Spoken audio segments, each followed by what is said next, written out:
Today I'm going to walk you through a little bit of the physics on the MCAT and try to persuade you that one of the scariest topics there is really isn't that bad when it gets tested on the CP section. Let's walk through AAMC sample test, chemistry and physics passage number 2.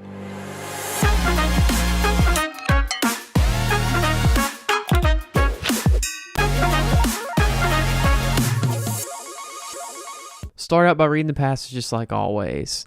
It says the central nervous system, so that's a basic science. Right off the bat, I highlight basic sciences. If you haven't seen that, go ahead and check out some of the earlier videos on the flowchart method. Is an example of an electrical system within the human body. Neurons are the basic electrical components of the central nervous system, and they exist in 3 classes. Okay, so they're just kind of telling us about neurons and the CNS and kind of how that works. But you can tell that they're leaning towards physics here because they're bringing in the electrical system. It's the second semester of physics for most people, and this is kind of how the MCAT usually brings in physics. Like they're not going to talk about dropping a ball at free fall very often. They're usually going to bring it and make it biologically relevant. And when it comes to electrical systems, neurons are the easiest way to do that. The 3 classes of a neuron. So we've got sensory neurons, motor neurons, and interneurons. And again, everything that I'm highlighting is a basic science, something that you should have encountered in either your undergraduate coursework or the content prep that you did for your actual MCAT studying. Each neuron is made of 3 main components: the nerve cell, the axons, and the dendrites. So we're just kind of talking about the different components of a nerve. Nothing here is a really big ticket relationship yet, but we get a lot of basic sciences. The longest axons are approximately 1 meter in length, and the axon outer membrane is surrounded by an extracellular aqueous solution of protein, sodium, potassium, and chloride ions. Anytime that they give me units, I am pretty interested in those. There's a strategy called units analysis that I haven't made a video about yet, but I'll get to soon. And it essentially states that units are there for a reason, and a lot of the times it's the only way to get the question right, but it's always relevant. It can always bail you out. So oftentimes they'll include a unit, and if you pay attention to that, it'll give you a clue as to one of the questions that's coming up. And then they talk about here when they mention like proteins, sodiums, and all these other electrolytes. It's not something that I'm necessarily concerned about the specific ion, but it is definitely relevant here. They're just saying we have these electrolytes and they are passing charge. That is what's helping create this electrical system. And then it says a summary of the electrical properties of the axons are shown in Table 1 and in Figure 1. So they kind of gave us this like medicine-y version of physics and tried to make it fairly interesting, biologically relevant, and now they're going to start using terms that you're more familiar with from your second semester of physics. So stuff like resistance, conductivity, capacitance, different things like that, and you'll even see this symbol for ohms, which scares a lot of people, but don't let it scare you. Usually the physics passages and questions, if you can keep your head on straight, are a lot easier than something else like, say, Gen Chem. To me, the hardest passages on the MCAT are just a gassed up, angry Gen Chem question. So when it comes to tables and figures, I do not worry about interpreting them. I kind of just make sure I understand what they're generally getting at. And what that usually entails is I'm reading the figure caption. And if it is a graph, I'll read the axes. If it's a table, sometimes I'll skim the titles for the columns and the rows. But if it's a figure like this, all I'm going to do is read this caption right here and just note, okay, this is a circuit. Don't let that freak you out. They're probably not going to ask you to do like Kirchhoff's law or something scary like that. If you do have to do any kind of like resistor math, it's going to be very basic because they understand they're only allotting you 1 minute to answer this question, and they're usually pretty realistic with that. So don't freak out. Don't worry about interpreting this. Don't start thinking like, I wonder what life as a dentist is going to be like. Like, you'll be okay. Don't worry about it until you get asked a question on it. And as you'll see once we go through these questions, you don't even really get asked a question on that. Okay, so don't worry about figures, especially scary ones, till you get asked a question on them. So going on, it says scientists can study the electrical properties of neurons by inserting probes into them to measure voltage changes as a response to a stimuli. So now they're talking about ways that we can actually study them. We can insert probes and measure the voltage change. So that would mean we would essentially have an axon, and we would insert a probe along different portions of the axon, and we would measure the change in voltage. So we'll say V1 to V2. We'd measure the change in voltage, and that would be delta V. It says, here's a plot of that. So figure 2 says a typical nerve impulse, which is also known as an action potential. And action potential is absolutely a basic science. You actually get a lot of questions on that. Voltage would be 1, 2. Kind of forgot. Okay, and then the very last paragraph says a nerve conduction velocity test, or NCV. And if it sounds weird and random and like you've never heard of it before, it's probably because it is. It's something you're not supposed to know what it is yet. But they said that it exploits the electrical properties of neurons to test for nerve damage. Okay, so if the way that a nerve works is by allowing this electrical impulse to travel, if it doesn't do that, then it's broken. In this test, 2 electrodes are placed on a patient's body with an electrical shock placed on one and the nerve response measured on the other. The pulse travels at a constant speed of 100 meters per second. So what they're saying here is like we place an electron here, electrode there and an electrode here, and we're going to shock at this first electrode, and that pulse is going to travel at 100 meters per second. And if we detect it at 0.2, well then, hey, it's great. Our neuron from here to here is intact. But if we don't detect that, or we notice some like significant voltage drop off, well, we probably have a problem with the neuron. So that's it. It's got a lot of scary units and words and concepts, but the actual passage isn't that hard to get through. So now let's go ahead and jump into the questions. This first one is a really weird figure. It says, what image best illustrates the electric field lines between the inside of an axon and the surrounding extracellular solution? So I'm really big on this idea of trying to simplify the question or like rephrase it in terms that make more sense. And so oftentimes that takes a little bit of looking at the question itself and trying to figure out what the heck this is even talking about.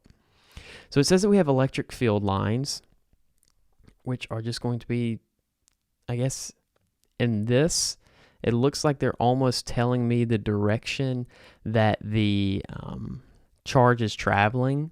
And electric field lines, by definition, are going to travel from a positive direction to a negative direction. And so you're really looking for which of these is going to be more positive, and it's going to flow in the negative direction. And which of these would accurately outline that? Well, if you remember the way that nerves work, and we have a crap load of sodium out here, which is a positively charged ion, and it floods into the axon to depolarize that axon as we're going down that action potential. And so we're looking for an answer choice that's going to relay that, because sodium is positively charged and it's going to a more negatively charged or a less positively charged environment. And so the only one that really fits that bill is going to end up being answer choice B, because answer choice A makes it look like we have our positive charge leaving the inside of the axon. That's not what's going on, because sodium is flooding in. B looks like we have a positive charge flooding in, which is correct. That's what sodium does. And then C looks like we kind of have it like running lengthwise. And then D is we have it going back up. But do you see how it's like ubiquitous and it's running in the same direction in the ECF and the extracellular fluid and the inside of the axon? That doesn't make any sense, because there would be no electrolytic like driving properties to make something uniformly go one way or the other, both inside the axon and in the ECF. So neither one of those makes sense, and that makes B the best answer choice. Going on to the next one, one function of the myelin sheath is to what? So we're essentially looking for a function of the myelin sheath, and you're probably classically going to think of the myelin sheath as like increasing conduction velocity. which is basically the speed at which the action potential will travel down the neuron. And so hopefully I see that answer choice, but if not, then I'm just going to go through each of these 4, and I'm going to see which of these is a true statement or is the truest statement, and which of these 3 are blatantly false. A lot of the times you'll just figure out which of these 3 are blatantly false, and then one of them you'll end up being like, well, I guess that's not wrong. And that's what we're going to see here. A says to insulate the axon from the surroundings. The myelin sheath, if this is my axon, the myelin sheath is actually this fatty substance that's going to completely wrap around my axon. It doesn't completely envelope it because you get these little breaks in it that are called nodes of Ranvier. And for those of you biology nerds like myself, then you start thinking about saltatory conduction and things of that nature. And so, does it technically insulate the axon from the surroundings? Yeah, it does technically do that. So I guess A could be considered true, but I'd really like a better answer. I'd really like something that's going to talk about increasing conduction velocity. B says decrease the radius of the axon. Okay, if I wrap around the axon, am I decreasing the radius or increasing it? I'd be increasing it, right? It's not constricting it in any way. If you constrict a nerve, you're going to end up hurting its function. So maybe not B. C says to produce Schwann cells. Well, this is backwards. Schwann cells actually produce the myelin sheath. So maybe not to C. And then D says increase the capacitance of the axon. Okay, for those of you that didn't care to learn what capacitors actually were, it's finally coming to bite you in the butt. So the capacitance is the ability to hold on to charge, essentially, to store charge. And if increasing the myelin sheath means we're going to take that charge and we're going to throw it down the neuron a lot faster, does that sound like we're holding on to the charge longer? Or does that sound like we're kind of like kicking it out the door quicker? The second one, right? And so that means we would technically be decreasing the capacitance. If increasing the capacitance means we hold on to it longer, that's not what we're doing here. We're doing the exact opposite. So you can rule out D. And now the only one that you're left with that is technically a true statement is A. So even though it's not an answer choice that I love, it's technically true. And this is a good example of how even in the CP section, there's going to be a little bit of bleed over of some biology. So sometimes you'll get physics questions on the BB section, very rarely. And sometimes you will get biology questions on the CP section. That actually happens more often than vice versa. Okay, let's go to the next one. This one's fairly easy. It says channel X transmits only the smallest substances dissolved in the extracellular fluid through the axon membrane. Which substance does channel X transmit? This is one of those questions that simplifying it just makes it infinitely easier. Because all you're really looking for is which of these 4 answer choices is the smallest. If you look on your periodic table that I'm showing on the screen right now, you will see that the smallest of those is a sodium ion. So proteins are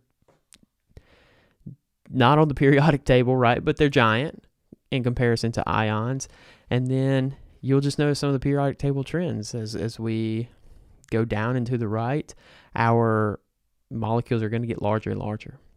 So for sodium, or for the smallest ion, you're looking for the one that is furthest up and to the left, if we're speaking in generalities. So B is going to be the correct answer. That has to do with the valence shell orbitals and things of that nature, if you want to get really deep into it. This next one says, what is the closest distance the electrodes used in an NCV test can be placed on a nerve in order to measure the voltage change as a response to the stimulus? I think this is the most difficult question. And so I want to take some time and go through it properly. You can tell by the wording of the question that we're looking to use that NCV test that we spoke about towards the end of the passage. You notice I haven't really referenced the passage too much yet, but we're talking about this nerve conduction velocity test. And they kind of explained to us a little bit what that was, and I went ahead and taught it to us here. And they're saying, what is the closest that we can put our 2 points on a nerve and still measure the voltage change as a response to the stimulus? So the first thing that I always do if I'm asked a question like this is I make sure to take note of the units, because I want to know what my answer choice is going to be in. It's supposed to be in meters. So, okay, I'm looking for a distance. What is the distance between, the smallest distance between these two? That's my question. Well, you can skim the passage if you'd like to, but they don't tell you that. They're very rarely going to just, you're not really going to look at a figure and just be like, oh, cool, 1 meter, next. That's not really how it works on the MCAT. They're going to ask you to kind of solve for something. And so the next thing that I do is I ask myself, okay, well, what numbers and units do I have? I have this idea that the longest axons are 1 meter in length. But if the longest axons are 1 meter in length, does it make sense that the shortest distance I will have is the entire length of the axon? No. So that doesn't really make a ton of sense. And actually, it helps me rule out D, because D is longer than the longest axon ever, or that they're talking about. And then it really doesn't make sense that you can only place points on either end of an axon. So I think you could probably rule out C here, but I'll keep it for the sake of it's technically possible. So, okay, what other measurements do I have? I have the electrical properties of axons, non-myelinated and myelinated, but that doesn't really help me here because I'm looking for this right here, this nerve conduction velocity test. So I notice, if I look at my figure, that the smallest measurement of an action potential that I can actually measure, because I'm only concerned with things that I can physically measure here because of what the question is asking me. The smallest time unit I can measure is 1 millisecond. And I actually have the speed that the pulse travels. And so if I multiply the smallest time measurement that I can, time difference that I can measure 2 points between, times how fast it'll travel between those points, well, then I can actually get the distance between the 2 points. And so that's what I'm going to do. It says 1 millisecond, which is 1 times 10 to the negative 3 seconds, times, what was it, 100 meters per second. 100 meters per second is 1 times 10 to the 2 meters per second. That means that my seconds cancel out. If I'm multiplying units, then I add them. So negative 3 plus 2 is negative 1. So now I have 1 times 10 to the negative 1 meters, which is the same thing as 0.1 meters, which is answer choice B. So the hard part here is figuring out what numbers you actually need to use. My best advice for this is you need to recognize that they're asking for something that you can physically measure, which really limits your scope to these things right here. Because if you don't do that, then you're going to end up wasting a lot of time playing around in this stuff and the more theoretical stuff. But if you realize I'm only looking for what I can measure in the nerve conduction velocity test, then you can zero in to this and you can spend your 60 seconds focused on the stuff that could actually impact your question. And the last one says, what information about an axon is required to calculate the current associated with an NCV pulse? This question is really it's framed to look like it's associated with the passage itself, but all they're saying is, what do I need in order to calculate current?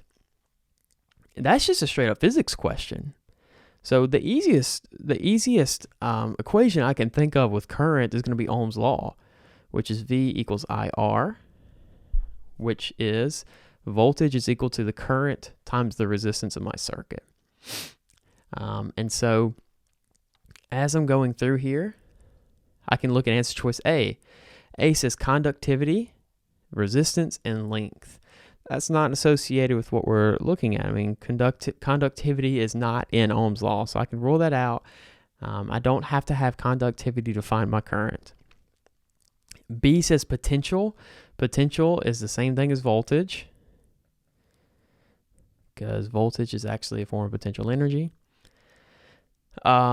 Conductivity and radius. I guess they're saying radius of the wire. I'm really not sure because they didn't tell us, but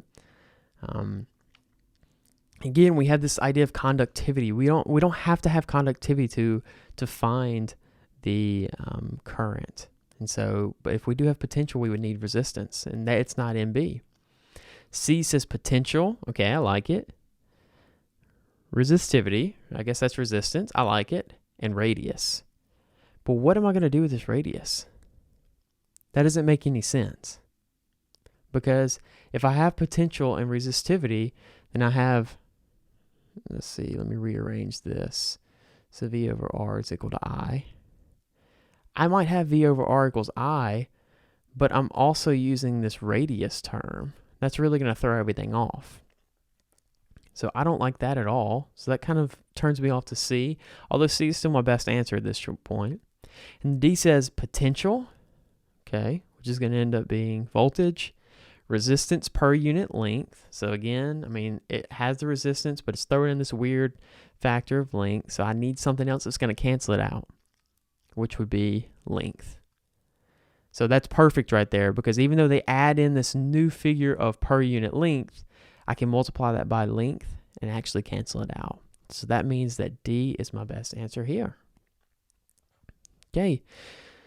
So a really good idea, especially on something like the physics section, is to try to make sure that you can go back through all of these questions and identify the science that they were actually testing you on. And that's a good idea across the MCAT.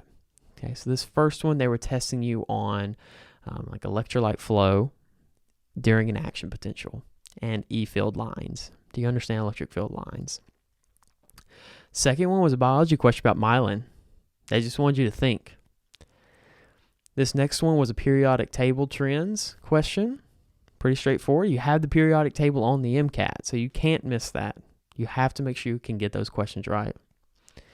The next one was a little bit more difficult. There's a little bit of some passage interpretation, and can you do your maths and your scientific notations in your head?